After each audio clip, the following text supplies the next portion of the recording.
Terima kasih Tuhan buat kasih-Mu, terima kasih buat kebaikan-Mu. Berbicara kepada kami semua, biarkan hati kami seperti tanah yang gembur, yang siap menerima benih yang hidup daripada Tuhan. Berbicara kepada kami semua, biarkan hati kami siap menerima apa yang Kau tanamkan dalam hidup ini. Dalam nama Tuhan Yesus, mengucap syukur berdoa.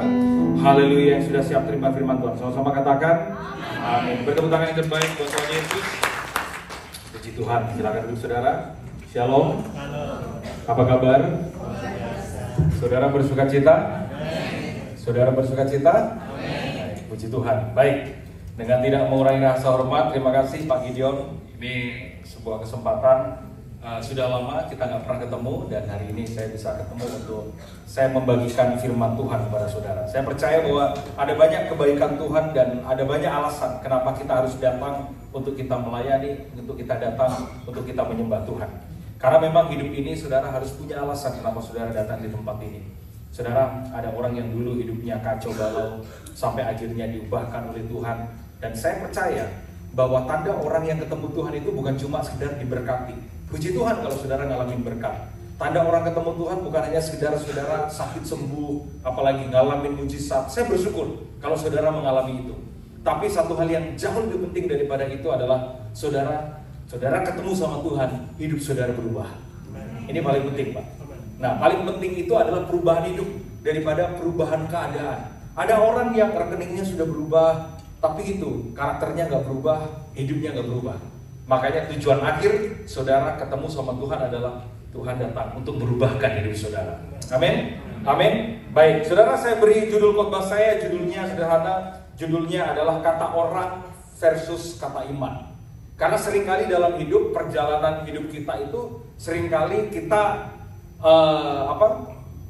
seringkali kita dengar apa yang orang katakan, tapi seringkali kita dipengaruhi juga dari keadaan yang kita sedang alami.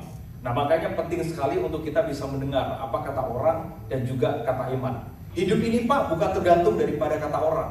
Seringkali kita dilumpuhkan iman kita karena kita dengar kata orang.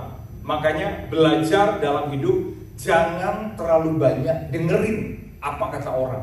Ada dua tempat, mikrofonnya bisa distabilkan, bisa? Jangan dirubah. Oke. Ada dua tempat yang harus kita peka, dan dua tempat ini selalu mendengar suara.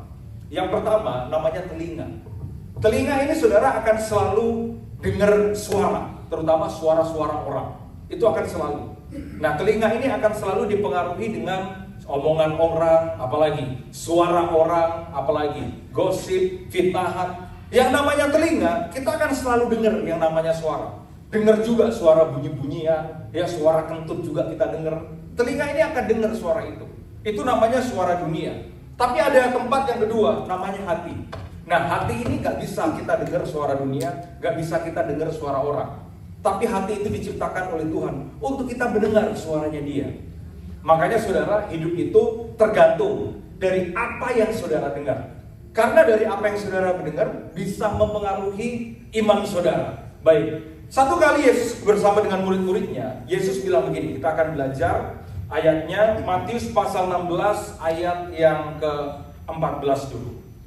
Ayat yang ke-13 dulu. Baik, Matius 16 ayat 13. Satu kali Yesus tanya kepada murid-muridnya, dia bilang begini. Kita baca sama-sama saudara ya. 1, 2, 3. Setelah Yesus tiba di daerah Kaisarea Filipi, ia bertanya kepada murid-muridnya. Apa saudara? Kata orang. Sebentar. Waktu itu Yesus bersama dengan murid-muridnya. Dia tiba di daerah Kaisarea Filipi. Terus kemudian Yesus tanya begini. Kata orang. Nah, ini penting. Kenapa? Karena setiap hari kita akan dengar apa kata orang. Betul nggak? Setiap hari kita akan dengar suara orang. Setiap hari kita akan dengar suara sekeliling kita. Dan hari itu ketika Yesus bersama dengan muridnya, Yesus tanya, kata orang. Apa saudara? Siapakah anak manusia itu?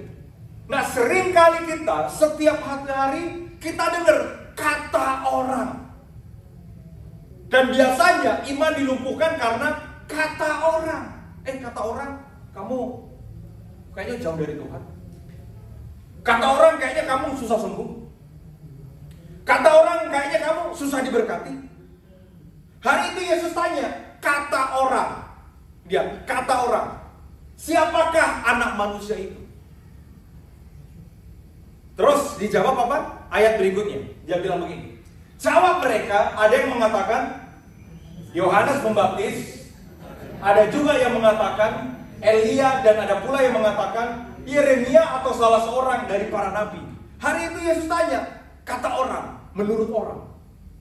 Nah, seringkali hidup kita itu ditentukan karena kata orang. Kita sudah beriman kepada Tuhan, tapi begitu dengerin kata orang, terus kemudian kita gak percaya dengan apa yang sudah kita imani. Seringkali kata orang bisa menjauhkan kita untuk kita percaya dan beriman kepada Tuhan. Makanya saudara, iman itu gak ada urusan sama kata orang. Kalau kata orang saudara gak diberkati, kata orang saudara susah ngalamin mujizat, kalau kata orang saudara susah ngalamin pemulihan, ya itu kan kata orang.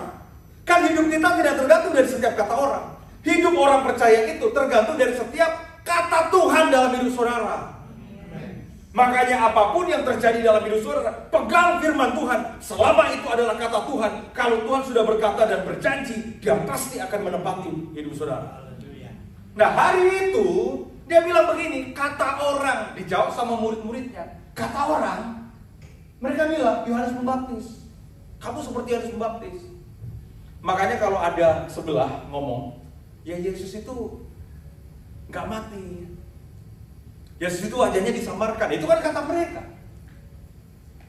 gitu. Makanya iman itu bukan apa kata orang.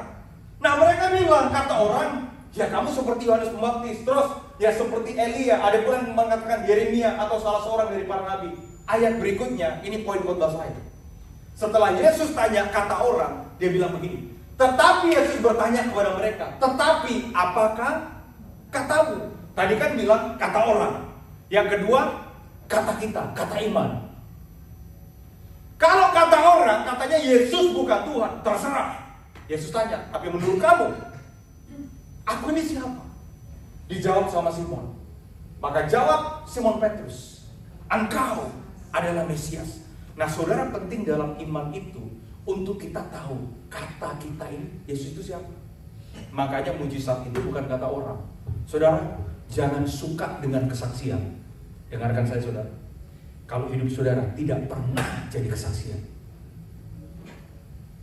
Saudara suka dikhotbahin tiap minggu kayak gini, suka gitu. Saudara, Tuhan baik, Tuhan menyembuhkan, Tuhan memulihkan. Itu kan kata pendeta di mimbar. Saudara ngalamin nggak?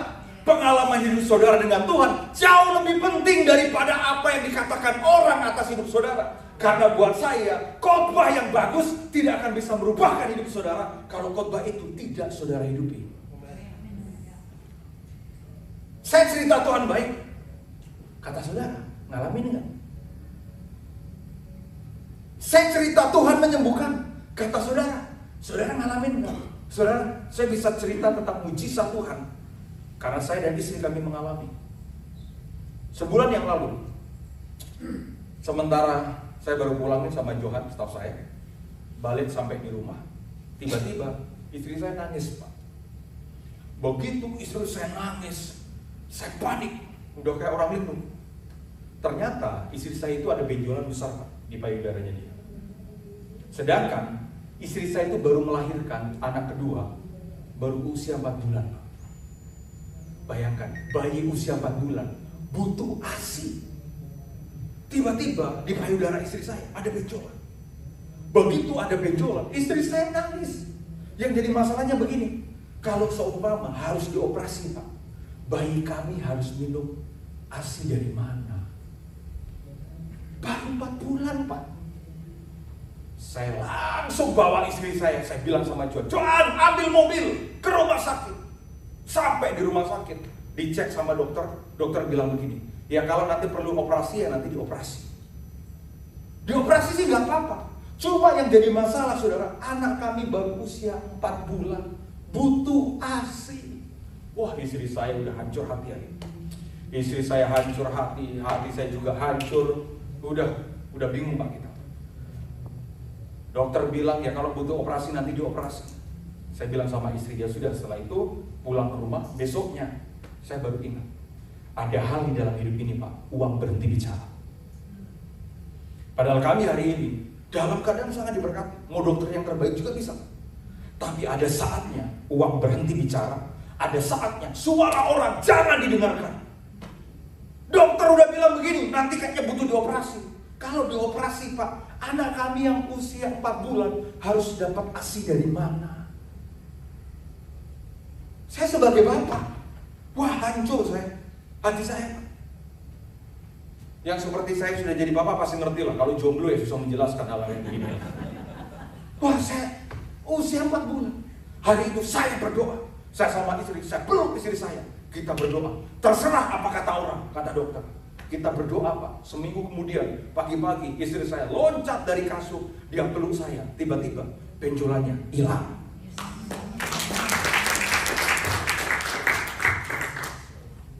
Masih ragu dengan Yesus yang saya layani? Saya tahu persis Pak, apa itu kesaksian. Karena saya mengalami. Sampai hari ini benjolnya hilang. Siapa yang buat? Tuhan. Mau dengerin apa kata dokter?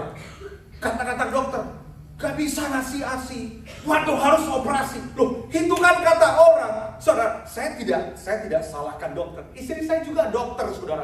Tetapi ada hal dalam hidup ini, penting kita dengar suara Tuhan daripada suara orang. Aduh, come on. Terkadang iman kita sedikit-sedikit kita beriman, percaya diberkati. Amin Pak. Begitu keluar dari gereja, malah model kayak lu bisa diberkati. Lu cuma anak kampung tuh, emang bisa? Seringkali iman kita digagalkan karena faktor suara sumbang dari orang. Makanya jangan dengarkan suara sampah yang datang dari manusia. Belajar telinga ini Pak, dengar kata firman. Karena belajar hati ini peka dengan suaranya dia. Makanya Yesus tanya, kata orang, ya kata orang sih kamu Yohanes Pembaptis. Kata orang, ya kata orang kayaknya Elia. Tetapi menurut kamu, itu kan kata orang. Menurut kamu. Makanya iman itu Pak, apa yang kita alami, apa yang kita percaya, that's faith. That's faith. Nah, hidup ini selalu akan ada kata orang. Makanya ada suara dunia Pak, yang saudara harus mesti hati-hati. Tolong bisa ditampilkan. Dua suara ini harus hati-hati. Yang pertama, suara orang. Betul? Ini suara dunia ini. Saudara maaf ya, saudara bukan orang dunia yang mengejar sorga. Sorry, saudara harus rubah mindset jadi orang Kristen. Kita ini kan orang jadi orang Kristen ya. Kalau jadi orang Kristen itu kalau ke gereja, kenapa ke gereja? Ya aku supaya masuk surga. Come on. Ada hal yang jauh lebih besar daripada itu. Percayalah, surga menjadi milik kita. Katakan amin. Tapi ingat saudara, saudara bukan orang dunia yang mengejar surga. Bukan. Surga saudara ini orang surgawi yang memenangkan dunia. Jadi percayalah, surga pasti bagian saudara. Tapi bagaimana saudara berkuasa, menang di dunia, jadi dampak, jadi berkat, ini penting. Nah ada dua suara ini yang saudara harus hati-hati. Yang pertama, suara orang. Termasuk suara tetangga di sebelah tuh hati-hati itu. Suara gosip, suara fitnah, itu Pak, itu kadang ya mohon maaf ya, orang Kristen itu kadang begitu keluar gereja suka memberi suara-suara sumbang juga. Loh Pak, saya ini jomblo 4 tahun. Orang gereja ngomongin, tahu gak kenapa David Derson itu jomblo? Kenapa? Ya suka cowok, gak suka cewek katanya. Bayangin Pak, suara orang gitu. Mohon maaf ya, orang Israel 40 tahun di padang gurun tidak masuk dalam tanah perjanjian karena mereka kalah di urusan mulut. Hati-hati saudara. Orang Israel itu muter 40 tahun di padang gurun. Kenapa? Karena mereka tuh suka bersungut-sungut sama Tuhan, suka ngeluh, suka protes. Akhirnya Tuhan izinkan 40 tahun muter aja di padang gurun. Makanya jangan-jangan kalau hidup saudara muter aja di situ karena saudara ini mulutnya kalah terus ini. Kita kadang orang Kristen kalah di urusan mulut, suka menghakimi lah, suka ngomongin, suka apa lagi, suka memfitnah, suka menjelekkan. Ini jangan-jangan begitu habis khotbah ada mulut-mulut yang ngomongin, ini pendeta siapa yang modelnya kayak begini nih? Ini ada begitu lagi. Percayalah saudara, hidup mati seseorang menurut Alkitab dikuasai pada lidah. Makanya apapun keadaan saudara, apapun suara orang, perkatakan suara yang baik dalam hidup saudara. Kalau orang bilang begini, waduh ekonomi hancur, waduh bisnis sepi, saudara harus bilang begini, orang yang berkenan kepada Tuhan pasti hidupnya diberkati. Orang yang berkenan kepada Tuhan pasti panjang umur. Orang yang berkenan kepada Tuhan pasti mengalami kebaikan. Makanya penting setiap hari saudara tanamkan dalam hidup saudara, bukan karena suara orang. Setiap hari Pak, kalau saya kadang bangun mengurusin kerjaan atau pelayanan, saya selalu tanamkan dalam diri saya, makin hari makin jadi berkat, makin hari makin jadi dampak, makin hari makin bersinar. Karena saya percaya perkataan iman akan meng-create dan menciptakan hidup saudara seperti yang Tuhan mau. Makanya kalau lagi punya masalah, jangan lihat mati kita, mampus kita. Miliki iman seperti Daud, terserah. Goliat memang raksasa, tapi Tuhanku lebih besar daripada Goliat itu. Itu perkataan iman. Semua prajurit Israel, mereka bilang begini, raksasa, mampus kita, mati kita. Makanya mereka pipis di celana semua. Karena Goliat raksasa, Pak. Tapi Daud, bahkan Saul dia bilang begini, kamu mau hadapi Goliat? Oh iya, kamu tuh masih muda. Sedangkan dia tuh sejak dari kecil, dia sudah tahu ilmu berperang. Terus, maaf ya, kalau mau perang, zaman itu senjata yang harus dipegang apa? Pedang, Pak. Kata Saul, kamu pakai jubahku, kamu pakai pedangku. Kata Saul, kata orang, kata manusia tadi. Dijawab sama Daud, nggak penting. Daud datang di medan pertempuran, nggak bawa pedang, Pak. Tidak selamanya senjata itu adalah pedang. Makanya ketika Daud di lembah terbanting, ketika dia lihat Goliat dia bilang, anjing kabur. Sehingga kau datang kepadaku tidak membawa pedang. Karena tidak semuanya senjata adalah pedang. Senjata yang terbaik buat orang percaya bukan pedang, tapi dalam nama Tuhan. Makanya dijawab sama Daud, kamu datang kepadaku dengan bawa pedang, tapi aku datang kepadamu dalam nama Tuhan. Selesai Pak, dia pakai ketapel, shoot, satu kali langsung jatuh. Ini yang saya belajar, Pak. Orang yang diurapi pasti ada kepastian dalam kemenangan. Lucu juga Pak, kalau seumpamanya Daud dia lempar ketapelnya dalam nama Tuhan. Terus kemudian nggak kena apaan Tuhan yang mana? Oh enggak. Orang yang bergerak dalam nama Tuhan Pak pasti tepat pada sasaran. Gak pernah meleset. Gak pernah meleset. Dan saudara, kok bisa batu itu sampai di dahinya? Saudara tahu? Ternyata kelemahan dari seorang prajurit itu ada di kepalanya. Tuhan tahu tempat yang mana harus dikalahkan. Tenang saudara. Kalau saudara berjalan bersama dengan Tuhan, bukan hanya batu yang meluncur, tapi seluruh malaikat bala tentara surgawi itu, kalau saya bisa berandai, ketika batu itu dilempar, kan gak lucu Pak, begitu batu dilempar, seriut, terus cuma nempel, apaan? Kok bisa Pak? Langsung tembus. Saya percaya bukan batunya, tapi kuasa dalam nama Tuhannya. Makanya dia bilang ini kan, suara orang, terus suara keadaan. Hati-hati saudara, dua suara ini. Setelah saudara dengar dari suara orang, saudara lihat suara keadaan. Waduh, keadaan kok kayak begini. Ikut Tuhan kok masih sakit, kok belum diberkati. Ini keadaan. Ini yang selalu melumpuhkan iman. Makanya belajar dalam hidup, jangan dengar suara keadaan. Ada orang di dalam Alkitab, hari itu Tuhan bicara begini, kamu nanti, kamu akan punya anak ya, di usia 75 tahun. Sudah bayangkan, usia 75 tahun, sudah tua, istrinya Pak, mati haid. Ini udah tertutup nih. Ini untuk punya anak udah tertutup. Namanya Abraham dan Sarah. Jadi Abraham dan Sarah dapat janji Tuhan itu di usia yang sudah tua.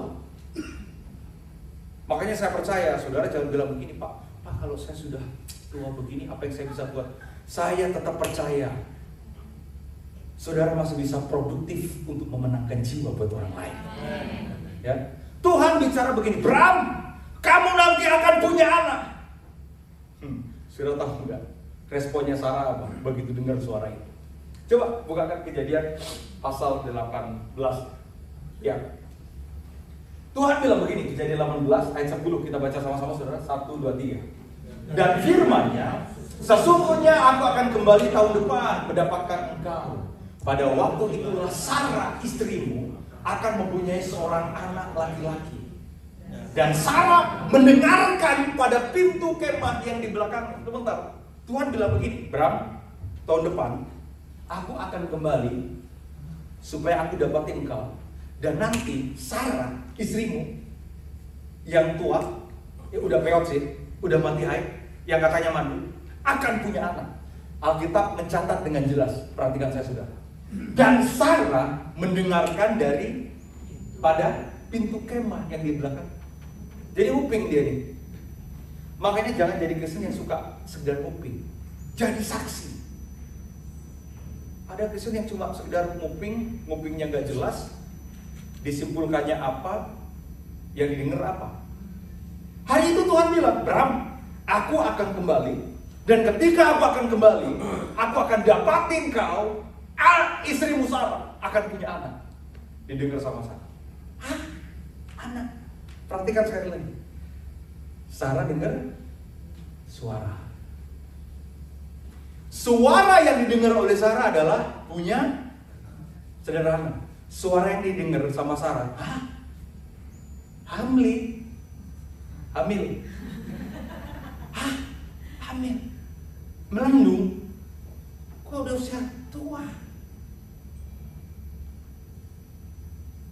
Ketika bicara tentang tahun depan, berarti ini di usia 99 tahun.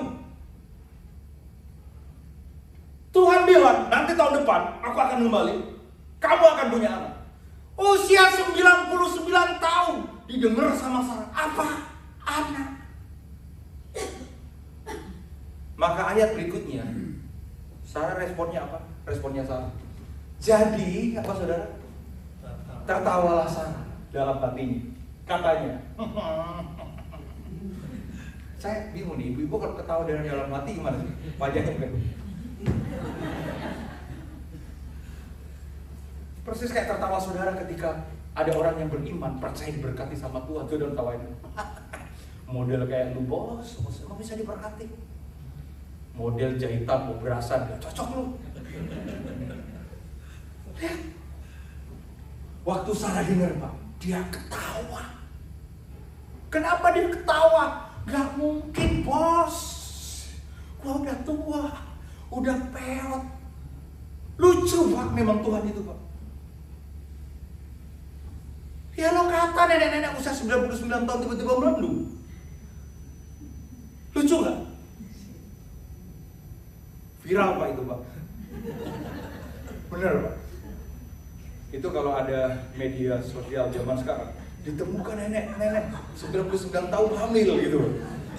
Nggak mungkin. Tapi tahu saudara, Tuhan selalu bergerak di dalam ketidakmungkinan. Gini saudara, kita harus belajar dalam hidup untuk melihat Tuhan pada hal yang tidak mungkin. Kalau mungkin, ya bukan Tuhan. Makanya ada orang bilang begini, masa sih Kristen? Yesus kok mati? Tuhan kok mati? Ya emang gak masuk akal Pak. Masa Tuhan mati? Ya emang gak masuk akal. Tetapi Tuhan buktikan bahwa tidak akan pernah ada kebangkitan tanpa adanya kematian. Emang Kristen masuk akal? Gak masuk akal. Air jadi anggur masuk akal? Gak masuk akal. Makanya iman itu selalu hubungannya di sini Pak. Gak masuk di akal. That's faith. Itu Tuhan. Saudara tahu gak saudara? Kelahiran saudara pun, terciptanya saudara itu tidak masuk akal. Anda tahu seberapa besar ukuran Anda dari awal? benih Anda gak terlihat, Pak. Tiba-tiba nongol, Pak. Orang segede kayak begini, Pak. Pernah terpikirkan gitu? Pernah. Anda tahu benih yang dari laki-laki itu sebesar apa? Gak terlihat, Pak, dengan mata. Tapi bisa seonggok begini, Pak. That's your God. Itu Tuhan saudara. That's miracle. Makanya waktu Sarah dia dengar, dia ketawa. Mana mungkin? Makanya saudara, kalau saudara melihat keadaan, jangan melihat selalu lihat keadaan itu negatif terus. Bisa ditampilkan nggak? Ada satu gelas, ada airnya setengah. Bisa? Ini cara memandang keadaan ya. Saya belajar saudara mulai hari ini, pandang keadaan dengan cara benar, memandang masalah dengan cara yang benar. Oke. Saudara, gelas ini diisi dengan air setengah. Kalau saudara memandang dengan pandangan negatif, saudara akan bilang, Pak, gelas ini setengah kosong. Salah nggak? Nggak dong. Emang setengah kosong kan? Tetapi kalau saudara memandang dari sisi positif, saudara akan bilang, Pak, gelas ini setengah penuh. Betul nggak? Nah, perhatikan saudara. Dua ini benar. Karena memang secara fakta, gelas ini setengah kosong. Dan memang secara fakta, gelas ini juga setengah penuh. Tetapi yang salah adalah cara memandangnya. Yang pertama, setengah kosong itu dipandang dari sudut pandang negatif. Seringkali ketika kita melihat keadaan, ketika punya masalah begitu, negatif semua. Kayak orang Israel, Musa mati kita di padang gurun, mampus kita Musa kita kepanasan, Musa kita kehausan, semua dipandang negatif. Ada orang Kristen yang kayak begitu. Ada orang Kristen yang selalu memandang semua hal itu negatif. Bahkan masalahnya dipandang negatif. Tapi ada orang yang memandang dengan sudut pandang positif. Kalau saudara di siang hari, saudara itu akan memandang semuanya itu jelas. Kalau siang hari itu nggak perlu cahaya. Siang hari semua kelihatan jelas. Dan orang banyak suka dengan keadaan siang hari. Keadaan hidup yang semuanya jelas, ngalamin mujizat, diberkati, kaya raya. Kalau mati masuk surga, semuanya suka, Pak. Ketika semua keadaan siang hari. Tapi saudara harus sadar, Tuhan tidak pernah menciptakan hari itu hanya siang, Pak. Tetapi hari itu ada apa? Ada malam. Nah, malam itu, Pak, gelap. Makanya jangan pandang malam itu negatif. Karena satu hal yang saudara tahu, kalau siang saudara tidak perlu cahaya karena memang ada cahaya besar, namanya matahari. Kalau malam matahari sudah nggak bersinar, tetapi ada, Pak, namanya bintang. Terkadang ada saat di mana saudara ngalamin siang hari, Tuhan sendiri yang ngasih sinarnya buat saudara. Tetapi ada saatnya, Pak, saudara ngalamin gelapnya malam hari, supaya membuat saudara jadi bintang yang bersinar. Itu keseimbangan dalam hidup. Supaya saudara ini hidup itu seimbang, supaya bergantung kepada cahaya pada malam hari yang diberikan dari matahari. Tuhan ngajarin kita, Pak, bintang itu cahayanya dari mana? Matahari, Pak. Padahal kalau siang hari, apakah matahari perlu bintang? Enggak. Ada saat, Pak, di mana kita ngalamin siang hari, semua keadaan baik. Kita bisa lihat matahari langsung, wah, matahari, terima kasih matahari. Tetapi ada saat, Pak, di mana gelap malam hari, matahari udah gak kelihatan. Tiba-tiba bintang muncul. Dan satu hal yang saudara tahu, bintang itu muncul karena dapat cahaya dari matahari. Ada saatnya Tuhan, Pak, langsung bicara kepada kita. Tetapi ada saatnya Tuhan memakai hidup kita untuk menjadi cahaya buat orang lain. Aduh, itu keseimbangan hidup. Saya Saya selalu belajar di dalam hidup ini setiap hari. Aduh Tuhan, terima kasih Tuhan. Karena kalau tidak ada keseimbangan, maka hidup ini Pak tidak akan berjalan dengan utuh. Makanya ada siang, ada malam. Mohon maaf ya, saudara jangan tersinggung ya. Ini Kristen-Kristen yang suka pelit nih hidupnya. Ada yang saudara masuk, tapi ada yang saudara buang keluar. Saudara apa jadinya? Saudara masuk terus makan, gak buang-buang selama 1 tahun. Pak, metabolisme tubuh aja Pak tahu Pak bagaimana membuang. Kok saudara nggak ngerti bagaimana cara juga memberi? Mulai marah nih wajahnya kayak saya. Oh ya, maafin. Tanda orang bertobat Pak, bukan hanya nggak merokok, bukan hanya nggak minum, nggak main judi, bukan itu. Tanda orang yang bertobat, yang dia pikirkan bukan lagi tentang dirinya, tapi tentang Tuhan dan jiwa-jiwa. Ada orang yang sudah bilang begini, Pak, saya udah gak merokok Pak, saya udah gak main judi Pak, tapi pelitnya mampus Pak. Wah itu, tahu saudara, orang kikir menurut Alkitab gak layak dapat kerajaan surga. Karena orang kikir itu dia merasa apa yang dia punya, dia lupa bahwa apa yang dia punya itu dari Tuhan. Oh iya, saya 1 menit lagi selesai. Tanya sama Johan, maaf saudara, saya ini hamba Tuhan. Setiap saya turun dari mobil, ada uang itu, security dan satpam itu udah kenal saya Pak. Itu begitu turun, saya kasih, ya 50.000. Pak, buat ngopi ya, bukan buat rokok ya, ngopi ya. Sampai sekarang udah jadi kebiasaan. Begitu sudah turun dari mobil, siapa? Kayaknya udah gak bener nih. Padahal mau turun, mau ke Indomaret, turun, siapa udah di depan itu? Tanya tuh sama Johan. Sampai ditunggu Pak. Tahu saudara ditunggu di mana? Ditunggu di pintu keluar parkir, ditunggu. Pak David, Pak David, Pak David. Semua orang tahu Pak. Oh Pak David, Pak David, Pak David. Nah saya itu kan pakai baju batik. Kemana-mana kadang meeting ya pakai baju batik, apalagi saya ini udah ya bantu pemerintahan kan. Itu dipikirnya saya ini udah kayak ajudannya Pak Prabowo mungkin. Setiap kata, siapa David, siapa David.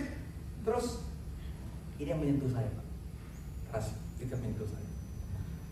Akhirnya mereka tahu bahwa saya pendeta. Apakah saya harus ngomong, pendeta ya, jangan macam-macam kan? Diurapi, nggak perlu Pak, nggak perlu. Orang di luar sana tidak butuh pengakuan. Orang di luar sana butuh perbuatan. Sampai akhirnya mereka tahu, oh Pak David itu pendeta. Dan saya dengar dari satu orang. Siapa yang cerewet itu John? Yang satu yang cerewet namanya? Aduh lupa. Pokoknya ini bapak-bapak punya cerewet sekali. Ya terkadang gitu, dalam hidup itu selalu harus ada yang cerewet supaya suasananya hidup Pak. Dia ngomong ke satpam yang lain, wih, Pak David itu baru ya, tapi kita aja diperhatiin sama dia, gitu. Saya ini jadi dikenal sama mereka itu orang yang murah hati, padahal nggak seberapa, cuma 50.000, ya kadang-kadang lebih 100, kasih 100. Tapi gitu Pak, begitu udah 50.000 satu, langsung dia panggil, wah Pak David datang, Pak David datang. Itu udah kumpul Pak, 5 orang, itu 6 orang gitu kan. Ya tapi buat saya percaya orang yang semakin diberkati, dia tahu bagaimana memberkati. Ya? Makanya belajar dalam hidup, mari jangan dengarkan suara orang, dengarkan suara Tuhan. Orang yang mendengar suara Tuhan pasti hidupnya ngalamin berkat Tuhan. Tepuk tangan buat Tuhan Yesus. Kita mulai untuk maju ke depan. Ada satu lagu yang saya suka, bahwa hidup ini harus dengar kata Tuhan. Kasih saya chord F, boleh? Saudara bersuka cita? Saudara bangkit berdiri, haleluya. Kasih salam kanan kiri, bilang Yesus baik. Yesus baik. Ku yakin saat kau berfirman, ku menang saat kau bertindak. Katakan dengan kuat, dengan iman.